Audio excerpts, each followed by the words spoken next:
Subscribe कीजिए the perfect classes channel को और बेल आइकन को दबाइए लेटेस्ट वीडियो सबसे पहले देखने के लिए। हेलो स्टूडेंट्स, आप सभी का आपके चैनल द परफेक्ट क्लासेस में स्वागत है। Directorate of education GNCT of Delhi की वर्कशीट नंबर 13 डिस्कस कर रहे हैं हम लोग। क्लास 8 की वर्कशीट है, सब्जेक्ट है सोशल साइंस। 3 सितंबर 2021 की वर्कशीट है। चैप्टर नंबर 7 डिस्कस करेंगे बच्चों, अंडरस्टैंडिंग मार्जिनलाइजेशन, हाशिएकरण की समझ। ठीक है, मुस्लिम्स एंड मार्जिनलाइजेशन, मुसलमान और हाशिएकरण। Now let us understand marginalization in the context of Muslim community. मुसलमानों के आर्थिक व सामाजिक हाशिएकरण के कई पहलू हैं। ओके, अब पॉइंट वाइज इसमें दिया हुआ है तो हम पढ़ते हैं। Like other minorities, Muslim custom and practices are something quite distinct from what is seen as the main stream. तो दूसरे जो अल्पसंख्यक लोग होते हैं बच्चों, जैसे कि मुसलमानों की बात हो रही है, तो उनके रीति रिवाज और व्यवहार मुख्य धारा के मुकाबले काफ़ी अलग है। मतलब बाकी लोगों से अगर बहुसंख्यक की बात की जाए तो उनके काफ़ी अलग दिखाई पड़ते हैं। Some not all Muslims may wear a burqa, sports a long beard and wear a face. सब नहीं, लेकिन कुछ मुसलमानों की बात हो रही है। कुछ मुसलमानों में बुरका, लंबी दाढ़ी और फेस टोपी पहने लोग दिखाई पड़ते हैं। These become ways to identify all Muslims, and because of this they tend to be identified differently। तो क्या होता है कि बहुत सारे लोग सभी मुसलमानों को इन्हीं निशानियों से पहचानने लगते हैं कि जो दाढ़ी वाले हैं वो मुसलमान होंगे या बुर्के वाली मुसलमान होगी। तो इसी कारण अक्सर लोग उन्हें अलग नज़र से देखने लगते हैं। Some people think they are not like the rest of us. कुछ लोग सोचने लगते हैं कि वो हमारी तरह नहीं है, ठीक है, बाकी लोगों जैसे नहीं है। Often this becomes an excuse to treat them unfairly and discriminate against him. इसी कारण क्या होता है कि लोग उनके साथ गलत व्यवहार करते हैं या भेदभाव करते हैं। उनकी यही सोच इस भेदभाव का या गलत व्यवहार का बहाना बन जाती है। You would remember reading in previous class about how the Ansaris were finding it difficult to rent a house। आपने अपनी लास्ट क्लास में पढ़ा होगा कि किस तरह एक अंसारी फैमिली को दिखाया था कि उन्हें किराए का मकान ढूंढने में परेशानी आ रही थी। The social marginalization of Muslim in some instances has led to them migrating from places where they have lived, often leading to the ghettoization of the community.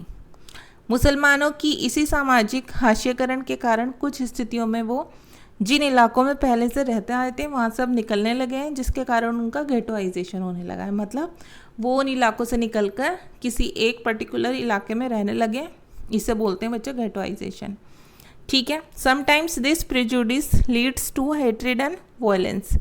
कभी कभी यही पूर्वग्रह, मतलब यही पुरानी सोच या रूढ़िबद्ध धारणा जो होती है, जो पहले से हमारे माइंड में बन जाती है कि हाँ ये ऐसे होता है, ये ऐसे होते हैं, कुछ किसी के बारे में पर्टिकुलर जो हम अपनी सोच बना लेते हैं, वो घृणा और हिंसा को जन्म देती है, जो कि गलत है।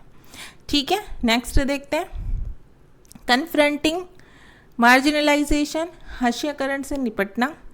तो देखते हैं, the experiences of all these groups point two the fact that marginalisation is a complex phenomenon requiring a variety of strategies, measures and safeguard to redress this situation।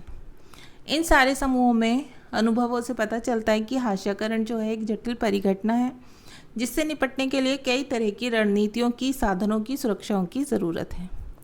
All of us have a stake in protecting the rights defined in the Constitution and the laws and policies framed to realize these rights. इसका मतलब ये है कि संविधान द्वारा परिभाषित अधिकारों और इन अधिकारों को साकार करने वाले कानूनों व नीतियों की रक्षा में हम सबकी बराबर जिम्मेदारी बनती है।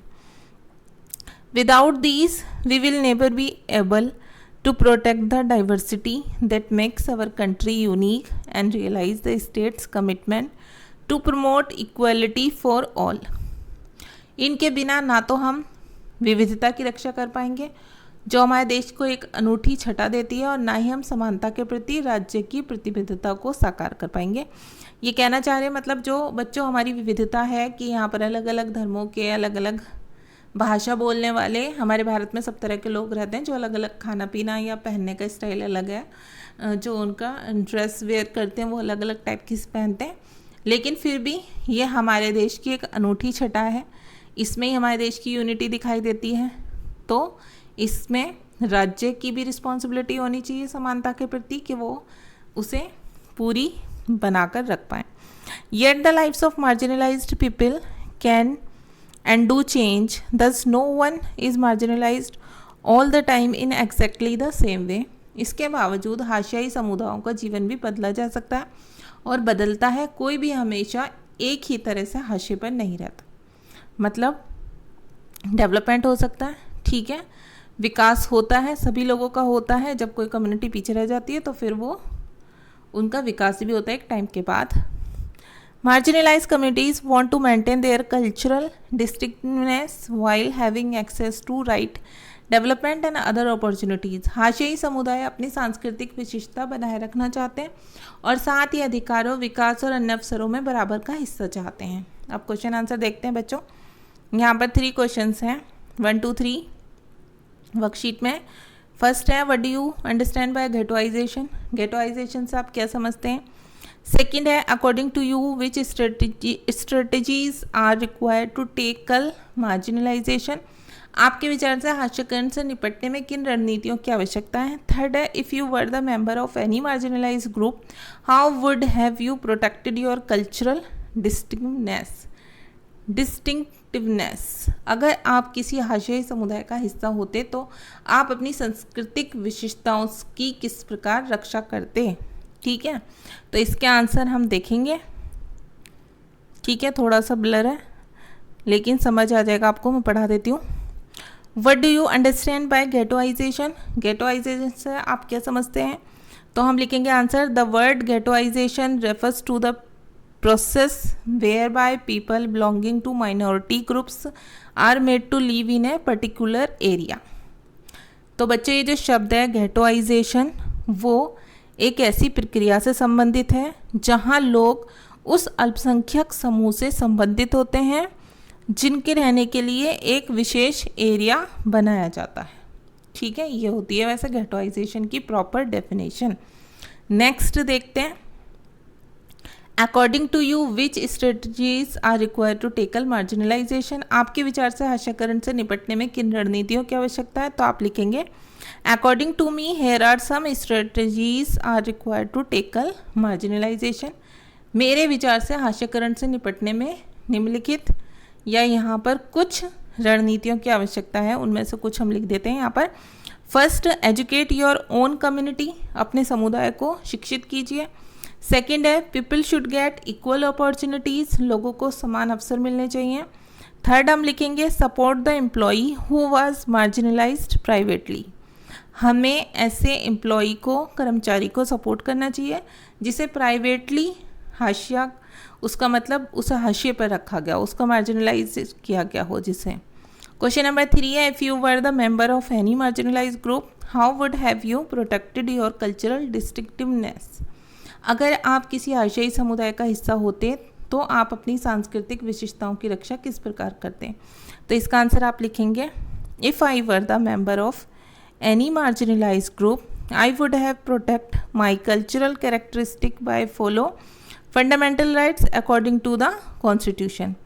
अगर मैं किसी हाशियाई समुदाय का हिस्सा होती तो मैं अपनी सांस्कृतिक विशिष्टताओं की रक्षा अपने संविधान के अनुसार, अपने जो मौलिक अधिकार हैं, ठीक है, उनका पालन करके करती। तो ये बच्चा आपकी वर्कशीट कंप्लीट हो गई है। मिलते हैं नेक्स्ट वीडियो में। ओके, वीडियो अच्छी लगी हो तो लाइक और शेयर कर देना। Thanks for watching.